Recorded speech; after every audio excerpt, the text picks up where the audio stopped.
desobedeciendo, o sea, como Elizabeth Costello, hablando de algo que no es lo que Ana me acaba de pedir, que es algo que quiero decir desde el principio, que es cómo nos conocimos.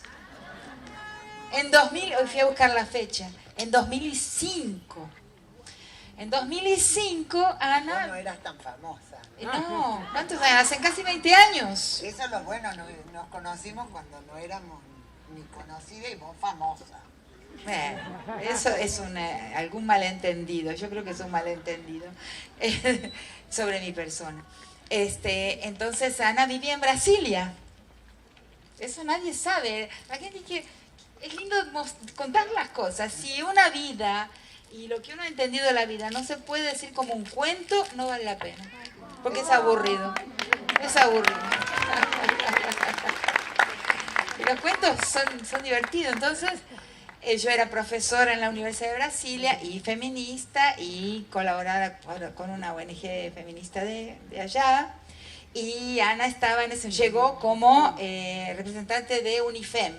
No existía ONU Mujeres, existía UNIFEM.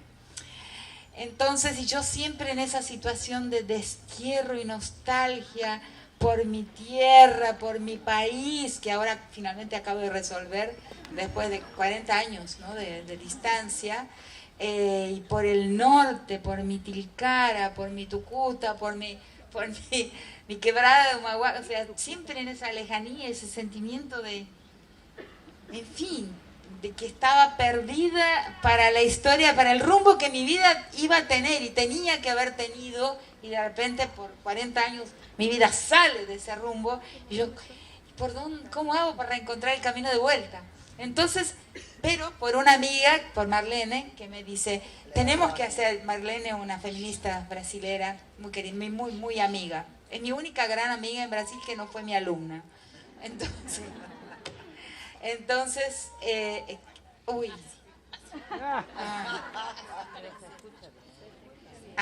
No se escucha. Sí se escucha. Entonces, es que es muy incómodo tener. Entonces, no, pues así. Entonces, vamos a UNIFEM, porque Marlene tuvo la idea de hacer un gran proyecto que es un cuaderno que existe, hoy no lo pude encontrar en internet, pero yo te mandé la capa y tengo el texto. Ella dice, vamos a hacer un ejercicio de fusionar la CER, que es la Convención para la Eliminación de todas formas de discriminación racial, con la CEDAW, que es la Convención para la Eliminación de todas las formas de discriminación de género, dice Marlene. ¿Por qué? Por la discriminación racial, los luchadores son los hombres y las mujeres negras o las mujeres indígenas, las mujeres no blancas, quedan en segundo lugar de esa lucha. Y en todas formas de discriminación de género, mira qué grande, Marlene, y en toda la discriminación contra las mujeres blancas quedan en la hegemonía, en el liderazgo de esa lucha, y las mujeres no blancas de nuevo. Entonces, cruzándolas se va a ver que las mujeres en la lucha antirracista y las blancas en las luchas feministas quedan en segundo lugar. Y dice, vamos a hablar con Ana Falú. Yo digo, ay, Ana Falú, Falú, ahí vamos. Las dos sentadas en un banquito de UNIFEM, y pasa Ana con su altura y su elegancia, y además Falú. ¡Qué dolor! Te juro que me atravesó el corazón como una daga. Yo les digo, la falucidad, ¿no? Yo no sabía cómo decirle lo que ella significaba para mí, y no te lo pude decir. Entonces la miré de reojo, y creo que ella también me miró de reojo. Una mirada de reojo así. Y conseguimos, porque mi amiga habló y todo. Mi amiga era la presidenta de la ONG, yo la estaba acompañando nada más. Y era Pero, mi amiga. Claro, Y era mi amiga, exacto, la Marlene. claro, porque entonces yo estaba en la academia, ella estaba en el activismo, ¿no? Y nos dio el dinero, y es un hermoso libro que debería ser rescatado porque resalta esa dificultad, ¿no? Como digo, de la mujer negra en la lucha feminista, negra y no, o sea, indígena, las dos, ¿no? Lo que ahora una gran feminista brasileña ya fallecida, negra, llama de la amefricanidad, ¿no? La no blancura en nuestro continente. Y en el otro tema, como la mujer en la lucha antirracial queda también por ser mujer en segundo lugar. Y lo hicimos y fue una experiencia extraordinaria y única, porque no se repitió un proyecto como ese nunca más, y lo financió Ana. Y ahí estuvimos en una reunión. Entonces mi primer contacto con Ana fue ese tan antiguo, casi 20 años hace, ¿no? Y después, más en tiempos más recientes, al reencontrarnos ya de otra forma, ¿no? Ella como académica y yo con mi fama. Qué ridículo. Totalmente ridículo. Y ahí fue muy lindo ese reencuentro, ¿no? Pero para mí aquel momento es un momento muy central. Bueno, ahora voy a intentar responder, ¿no? Y en realidad las preguntas estas también tienen su raíz en Córdoba, ¿no? Porque esta idea de que pienso de delantal y haciendo huevo frito, la culpa la tiene Javier de Adiuc. Vine 2 veces a dar seminarios en Adiuc, y en la segunda vez no tiene ninguna idea más interesante que yo siento que vengo a un gremio, a un lugar popular, donde los docentes e investigadores de Córdoba se reúnen, pero para hacer política, y me lleva a hablar a la Academia de Ciencias de la Manzana Jesuítica. Yo inocentemente voy, mira, distraída como soy, entro a aquel lugar que tiene tronos de terciopelo son, y me siento en un trono, miro en mi frente de un montón de señoras vestidas con talleres grises y muy académicas, ¿no? Un mundo, aquel lugar, y con olor a patriarca viejo. Horrible. Era horrible. Entonces me bajó un santo, como se dice en Brasil, y entonces cuando empiezo a sentir que las orejas se me ponen calientes, ahí ya no tengo vuelta atrás. Entonces yo digo, yo no puedo hablar acá, porque yo pienso de delantal y haciendo huevo frito. Es la frase que...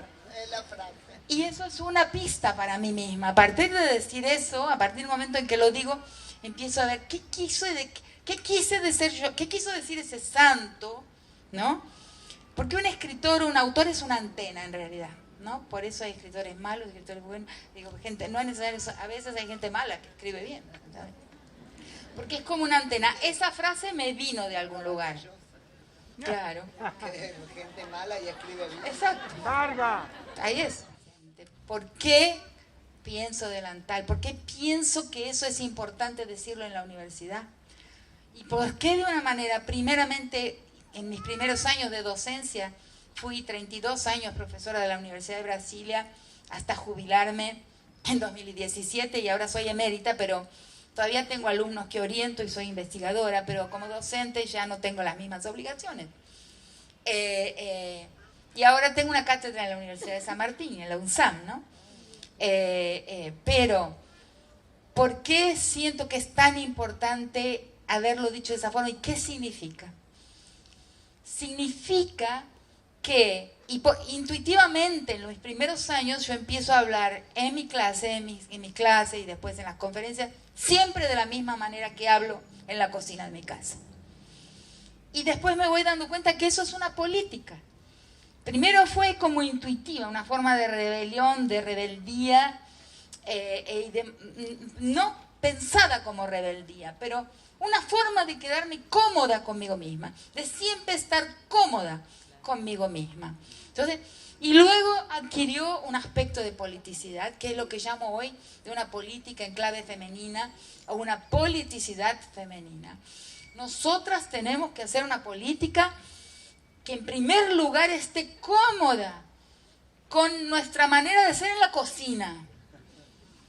Y eso no es decir poco, porque la manera en que tenemos que comportarnos en la universidad, en la manera en que estaban vestidas y comportadas las queridas profesoras que se encontraban en la platea, no es nuestra manera de estar cómoda. Nuestra manera de estar cómoda es hablar siempre igual, sin el aspecto protocolar, burocrático, que es característico ¿de qué? De la historia de la masculinidad. Por eso digo muchas veces, y que pienso y he argumentado a favor de eso, que el Estado, las burocracias institucionales estatales, son el último momento, el momento moderno de la historia de los hombres. O sea, tengo una teoría de la racionalidad burocrática distinta a la de Weber, para los que son sociólogos aquí. La defino de otra forma, no es una racionalidad indispensable de la modernidad, es la historia de los hombres que llega a la construcción del Estado. Eso lo he escrito en varios textos y lo creo. Y por ser el Estado el último momento, el momento moderno de la historia de los hombres, nos impone una forma de actuar en público, una forma de conversar que retira lo que voy a hacer en este momento.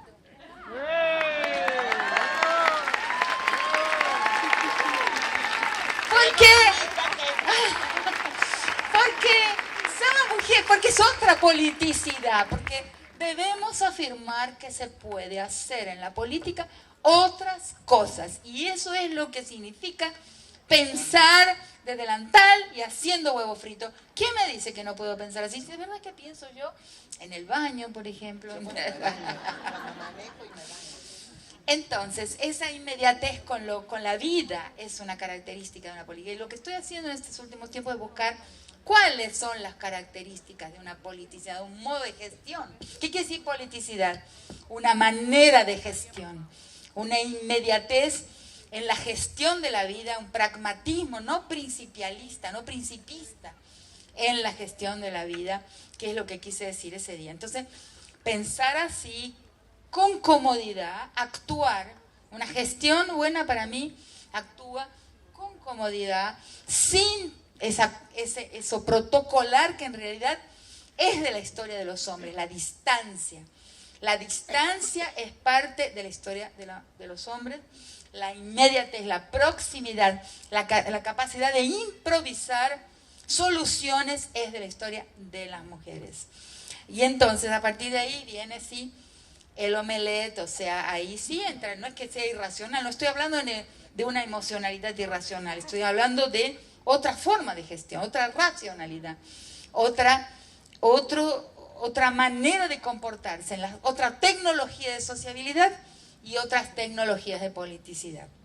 Entonces, a partir de ahí viene el omelette, o sea, usar la razón para ir componiendo el mundo de otra forma, de otra manera. Y hay otro elemento en ese texto que también lo descubro ahí, que también lo hablo ahí. Quiero decir que la coeditora de ese texto es una cordobesa, amiga de Hachele. ¿Dónde está Hachele? Muy amiga, desde que la conozco a Paulina me habla de Hachele, porque Hachele, bueno, digo, un día la voy a conocer, bueno, Hachele. Y es Paulina Álvarez, que es de Río Cuarto, mi gran amiga amorosa, en el grupo de 3 cordobeses que les llamo mi Córdoba mexicana, que son Mario Ruffer, ¿no? Marta Ferreira, que vive en México desde los 16 años, tu amiga también, ¿no? Muy amiga. Y Paulina Álvarez. Entonces Paulina Álvarez es la coautora conmigo de ese texto, en donde hablo también del espejito de la Reina Mala. O sea, un instrumento que en los que lo hemos rescatado poco, pero el instrumento, el utensilio de la verdad en los cuentos de hadas, que habla de un tiempo ancestral, los cuentos de hadas, es un utensilio que está en las manos de una mujer, que es la Reina Mala, ¿no? Pero que en su mano tiene un espejito mágico que le pregunta, ¿soy buena? No, sos malísima. ¿Soy linda? No, sos horrible, sos feísima. Ese espejito de la Reina Mala, que es el espejo que nos dice la verdad y que nos duele, aunque nos duela, y que es un instrumento femenino, nosotros en nuestros países, la colonialidad nos lo ha robado. Si hay algo que el proceso colonial nos robó, es el espejo. Sobre todo la criollización, lo que hablo tantas veces últimamente. El criollo es un sujeto sin espejo. Se piensa blanco y es negro. Se piensa macho y más o menos.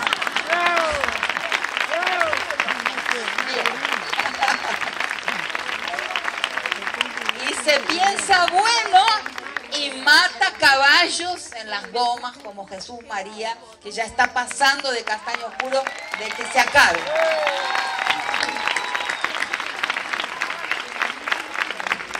Contesté. Yo te quiero preguntar con el omelette algo más. Dale. Yo, cuando vos haces el omelette, vos decís algo que para mí es contundente y que yo lo asocio a nuestra Universidad Nacional de Córdoba.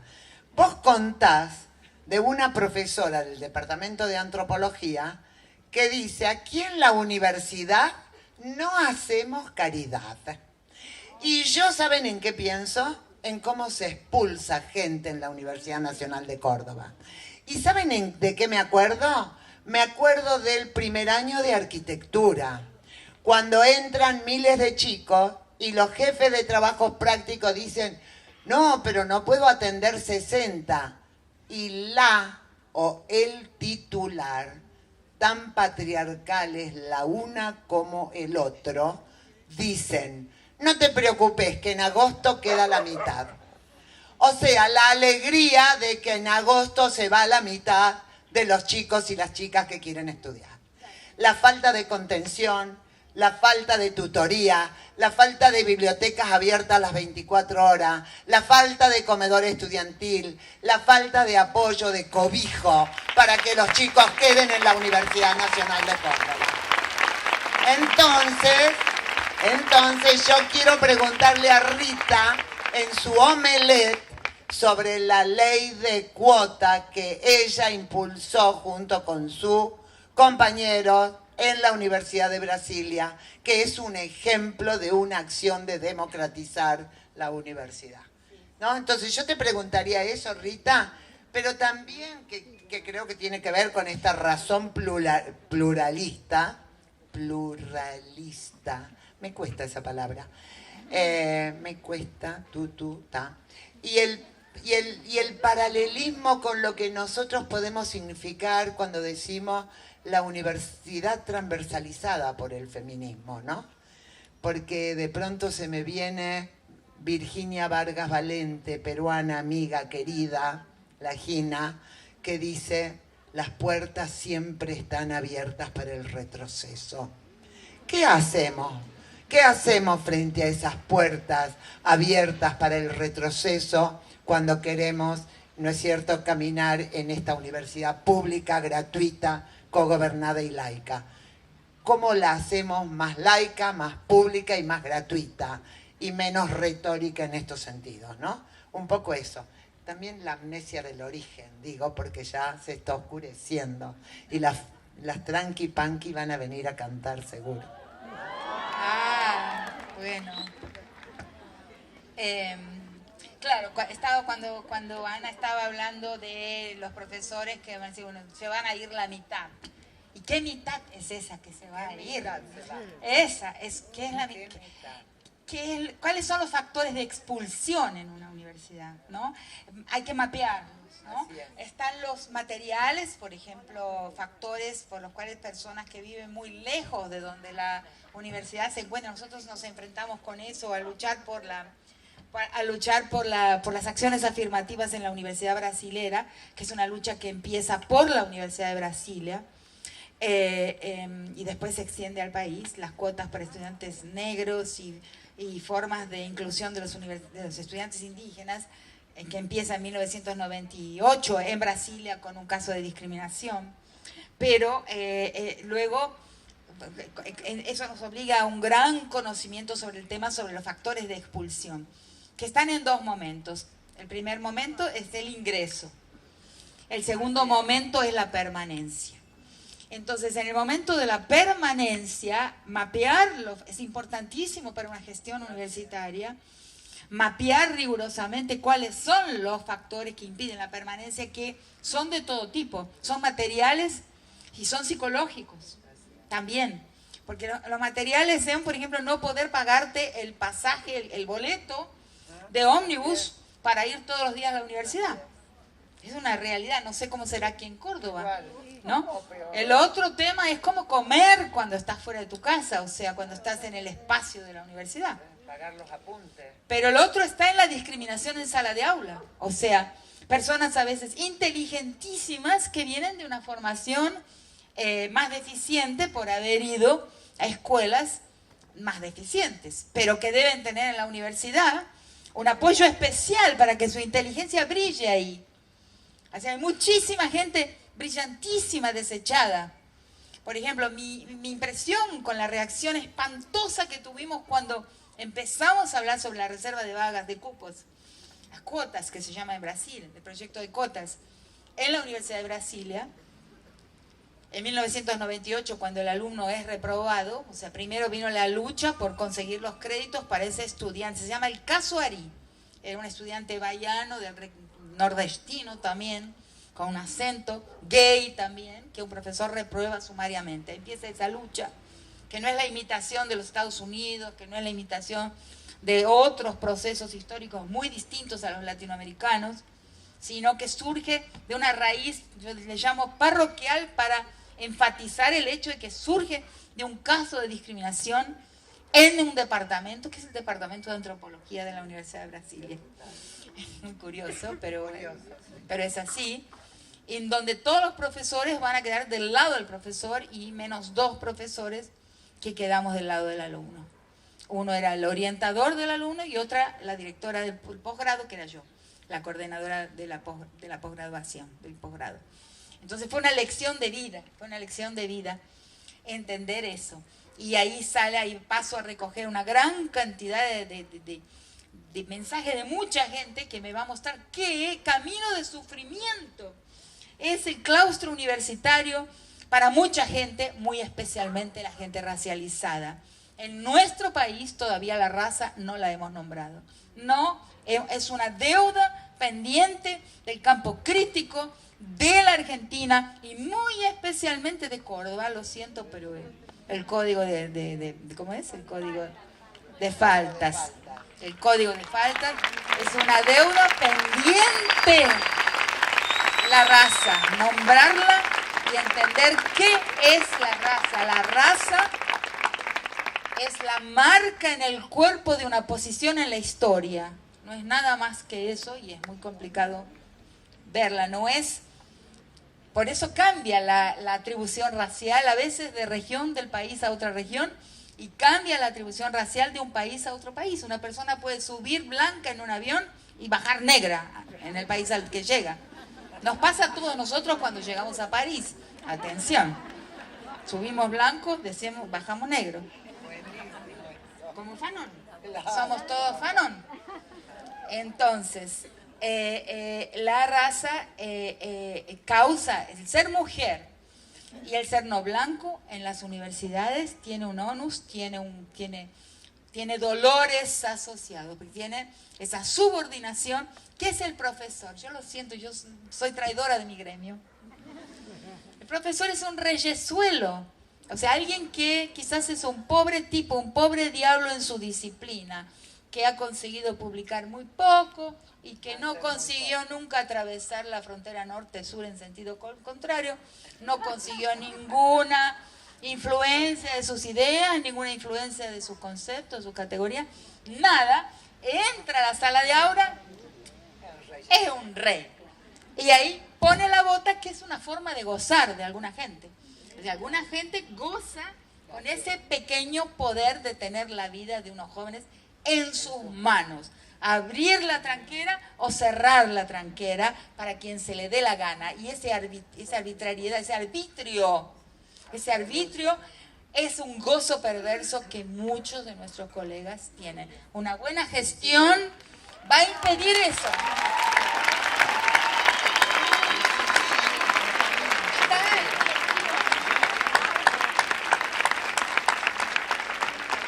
Sobre todo a veces cuando ven a alumnos que son a veces más inteligentes, que tienen preguntas más interesantes. O sea, son, en fin, figuras diferentes, tienen una diferencia, no toleran la diferencia. Ay, mira, cuando vienen los perros es cuando uno está hablando bien. Es verdad, esa me encanta de Córdoba. Es decir, debe ser cierto porque en mis clases yo siempre ¿Tenés tenía perro? 2 perros. Eso. Eran primera fila los 2. Dos Y eran es mucho. mis mejores Ay, alumnos, qué eran lindo. geniales. Estaban ahí firmes los tipos. A mí me encanta eso, me encanta. Bueno, entonces eso quiero decir, son las cosas, entonces la permanencia. Hay muchos alumnos y alumnas que se van de la universidad porque no soportan el maltrato. Y es un maltrato sordo, se llama tratamiento diferenciado. O sea, acá fue mencionado por una de las muchachas que leyó, que además quería decir que fue un show de inteligencia. Lo que estas jóvenes, y no todas jóvenes, pero la mayoría, lo que jóvenes de cabeza. Jóvenes de cabeza. Lo que las personas que estuvieron aquí, cada una de, el conjunto de ellas fue para mí un show de inteligencia extraordinaria. Entonces, conmovedor. Pero se mencionó el hecho, quería mencionar algo. Yo quiero, Bueno. sí, yo quiero que vos menciones Pero un yo quería poquito esto profesor del que se le suicidio. queda algo en el tintero, no lo puede soportar. Ahí te la Ah, queda pensando. ¿Cómo ¿El es? suicidio Sí. del pensamiento? Pero no. ¿Qué? No. El tratamiento diferenciado. Por ejemplo, gracias. Es que estoy viejita y se me pierde lo que estaba hablando. Claro, es que alguien dijo, el profesor no mira a las, en medicina creo, o en química, no mira a las estudiantes mujeres. ¿No? Una vez me llegó una queja a mí, porque después de la lucha por las cuotas empecé a hacer una especie de urna de quejas. Llegaron cartas de todo tipo. Entonces una madre me escribe que su hija estaba una nena, ¿no? Profundamente, pero pasa en la universidad también, profundamente deprimida. Entonces ella iba a un colegio, era una niña negra, pero iba a un colegio marista, un colegio de élite.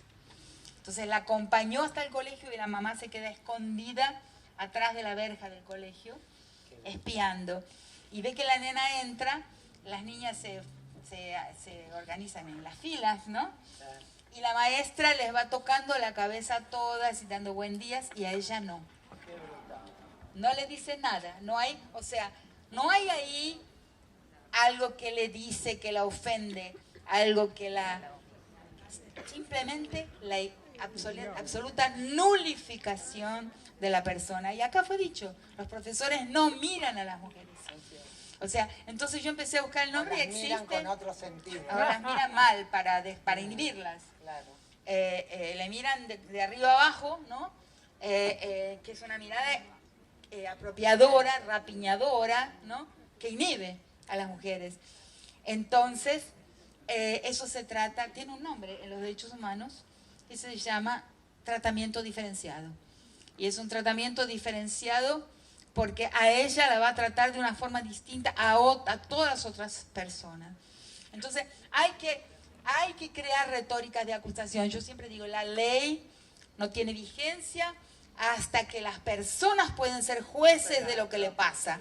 Levantar el dedo, acusar a quien las maltrata, las ofende y decir, estás ejerciendo sobre mí violencia moral, violencia psicológica. Si cada persona no puede ser un juez juzgando todo el tiempo el tratamiento que recibe y buscando justicia todo el tiempo, ahí entonces la ley no existe, es inocua. Entonces,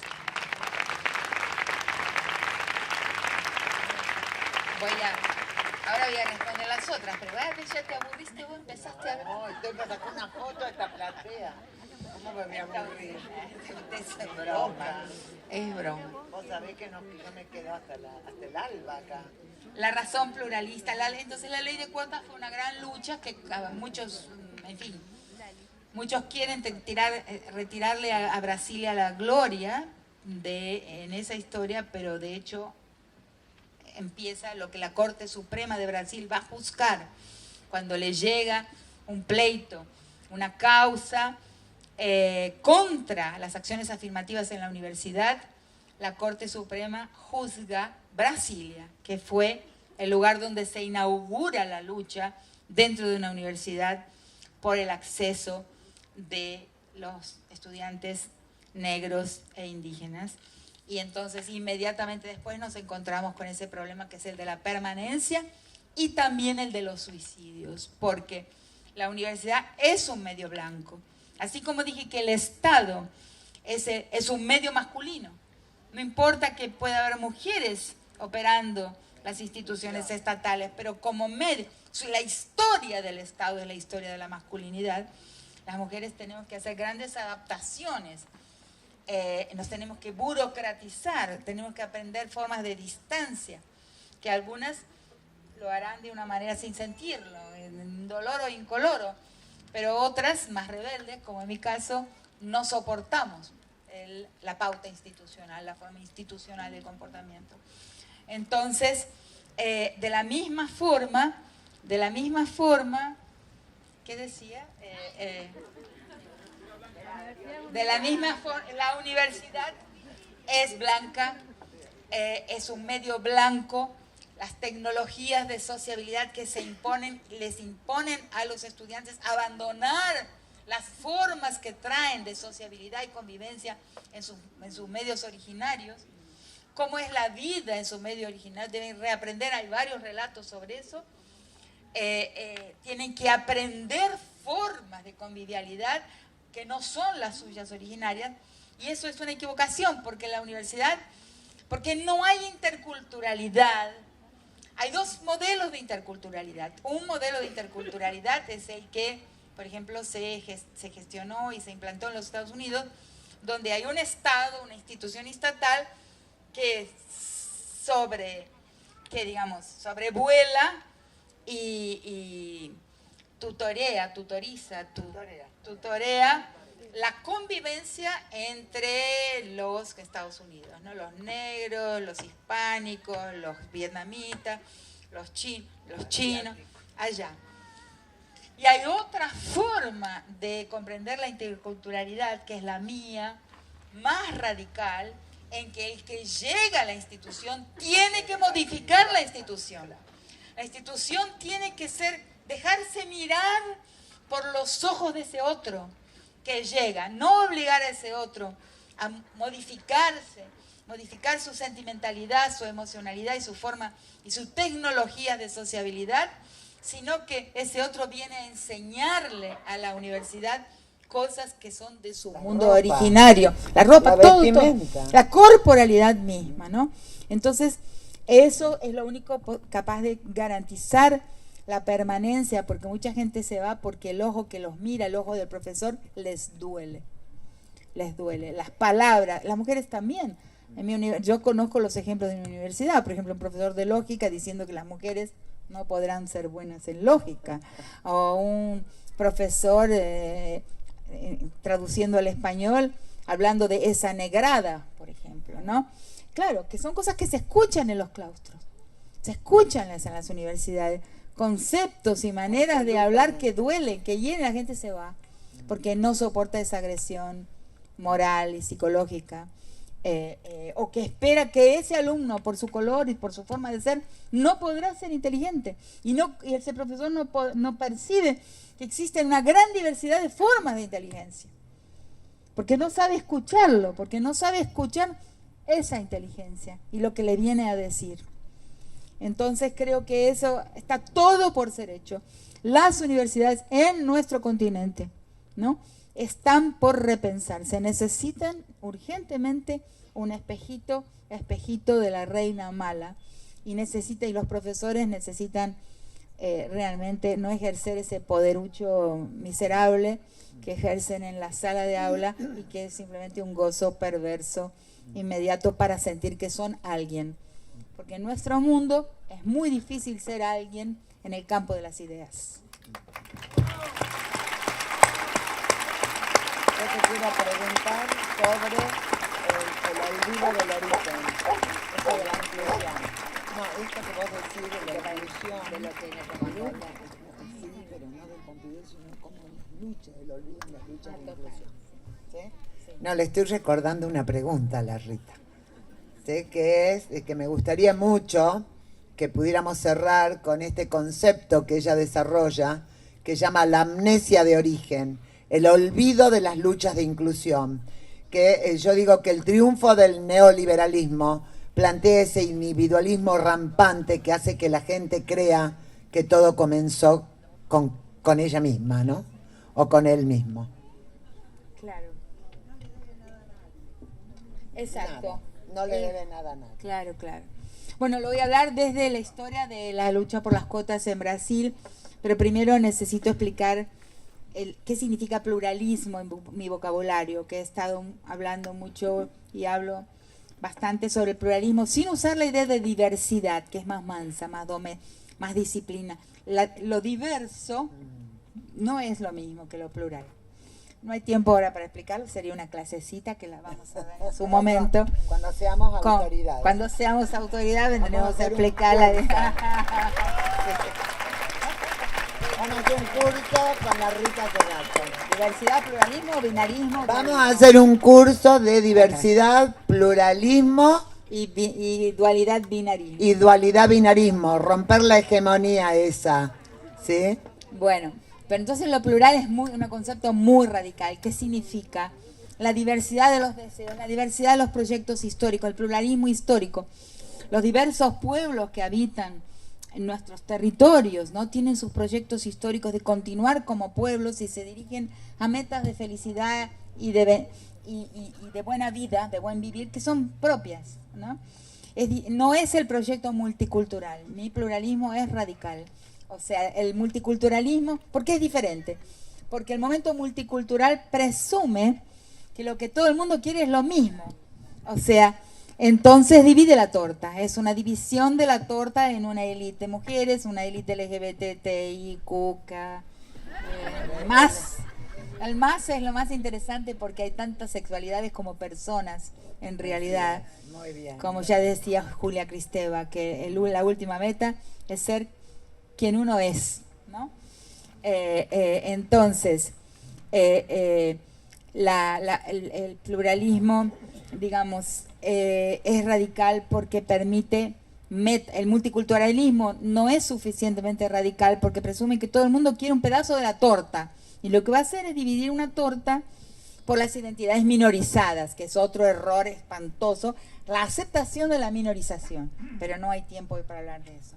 Entonces, para una élite de mujeres, una élite de negros, una élite de indígenas, una élite de hispanos, de latinoamericanos, una élite LGBT+, una élite de deficientes va a tener un acceso a algo que todo el mundo quiere lo mismo, que es más recursos. Entonces yo hago una crítica al multiculturalismo en mi libro La Nación y sus otros, ¿no? Porque no toca en lo central. El pluralismo es radical, o sea, puede pensar en sociedades que desean cosas diferentes, que se dirigen a metas diferentes. Eso es el real pluralismo. Por ejemplo, que impiden la concentración, que tienen métodos sistemáticos a lo largo del tiempo, como las sociedades indígenas en general, de controlar la distancia social, ¿no? No necesitan de la idea de una utopía, de una sociedad igual allá en el futuro, en algún lugar como una abstracción, para todo el tiempo ir controlando la distancia social. Eso es muy interesante. Bueno, entonces, no se ve nada, el pluralismo, entonces, hay una distribución, digamos, alcanzamos en Brasil la mayor parte de las universidades, todas prácticamente, menos 2, un sistema de cuotas, un sistema que garantiza la entrada y en los mejores casos la permanencia de estudiantes negros e indígenas en la universidad. ¿Qué pasa? Es lo que Ana me está pidiendo que hable. ¿Qué pasa inmediatamente después de eso? La universidad es la contracara de ese éxito, ¿no? De las acciones afirmativas basadas en una idea de discriminación positiva. O sea, vamos a discriminar positivamente a todos aquellos que la historia discriminó negativamente, que está en las Naciones Unidas, un principio aceptado por Naciones Unidas, el de la discriminación positiva, la manera de compensar o intentar igualar las discriminaciones negativas históricas de todo el tiempo histórico después de la conquista. Entonces, la gente entró, mucha gente entró, ¿no? Pero ahí hubo un efecto, una contracara. De alguna manera se tomó la medida, pero sin garantizar la debida memoria de varias cosas. La memoria de la lucha. Mucha gente entró en la universidad y no puede decir cómo sucedió. Entonces piensan, por ejemplo, que un día el presidente o un rector agarró una lapicera y dijo, ¡ay, qué bonito! Vamos a abrir las puertas de la universidad para que los negros y los gente no blanca en general, cabecita negra. Lo mismo, las mujeres también lo mismo. O sea, hay una amnesia de la lucha. Y hay también una censura activa de que la lucha que produjo ese gran evento que mostró que la sociedad puede moverse, o sea que las placas tectónicas de la sociedad se pueden mover, es posible hacer historia, es censurado.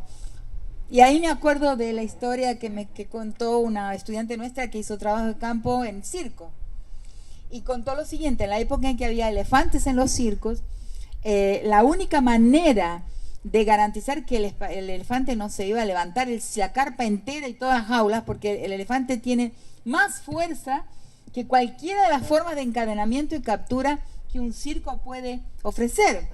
Entonces había que hacer que él no usara esa fuerza. ¿Cómo se hace que un elefante no use la fuerza? Cuando es pequeñito, que no tiene esa fuerza, se lo encadena. Pero se lo mantiene encadenado toda la vida. De manera en que él nunca consigue, nunca averigua la fuerza real que llega a adquirir cuando se vuelve un elefante adulto. ¿Qué pasaste con esa metáfora? No, pero es una metáfora maravillosa. Entonces, de esa misma forma, la lucha que se dio para que existan las acciones afirmativas en Brasil no es contada jamás, nunca jamás. La idea es que una autoridad agarró una lapicera y las creó. Y no es así. Fue mucho dolor, mucha pérdida de amigos, muchas cosas para mucha gente. Entonces la amnesia. La segunda amnesia, la amnesia del origen. Las personas que accedieron a la universidad fueron inducidas o seducidas a volverse parte de esa comunidad que tiene una historia blanca, que tiene una historia de élite, de la élite letrada. Aprender sus modos, sus maneras, y desaprender los modos y maneras de su mundo de origen. Y la tercera, olvidar también qué los calificó para candidatarse a esa política, a esa política pública de la universidad. Olvidar la reciprocidad o la retribución a su medio de origen. Entonces las tres amnesias hicieron que entraron personas de otro color, pero esas personas que entraron se blanquearon. Y con las mujeres también exactamente lo mismo. Entonces a veces no se puede uno dormir, no se puede uno adormecer. Hay que mantener la historia en movimiento, la agitación. También digo, las medidas de acción afirmativa son sobre todo una forma de agitación de la sociedad. Algo que nombra lo que está mal. Y la cuestión de los nombres es central. Es necesario nombrar lo que falta, nombrar lo que no es satisfactorio y permanecer nombrando, manteniendo la historia en movimiento, dándole a la gente permanentemente la sensación de que la historia no ha parado, sino que el suelo bajo nuestros pies se erosiona permanentemente. Bueno, maravillosa.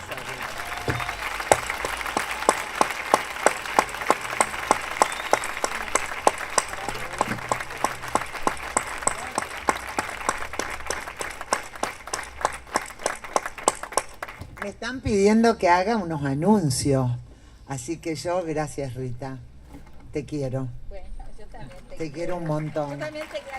Gracias por acompañar esta fórmula. Las mujeres Somos la revolución del siglo XXI. Las mujeres somos la revolución de este siglo. Quiero decir una última cosa. ¿Ves? Quiero decir solo una cosa más, que es una síntesis, yo creo, de lo que estaba escuchando aquí.